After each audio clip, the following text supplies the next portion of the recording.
Mapusoari naman, hold up me. Driver sang isa sa mga truck na ginaligar hijack sa Banwa sa Murcia Negros Occidental ginako ang plano nga pagpangawat sang sinako nga makalamay. Nakatutok kay Lynn Pedreso.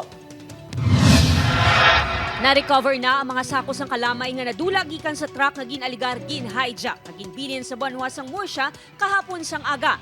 Paagi man sa kooperasyon sa mga pumuluyo, tigayon nga na-trace ang kapulisan ang isa ka warehouse sa Barangay Busay, Bago City, sa diin ginbilin kagintago ang mga ini.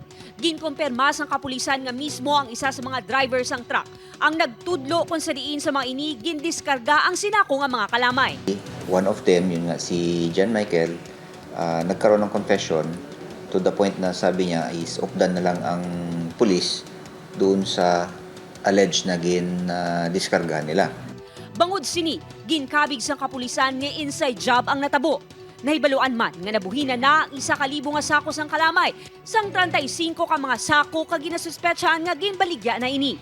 Suno sa isa pa ka driver nga si Jujet Arceno, 300,000 pesos ang ihatag sa iya, kabaylo sang plano apang nabulilyaso ini. Tagaan kami kuno 300,000. Ang plano nila to sa akon na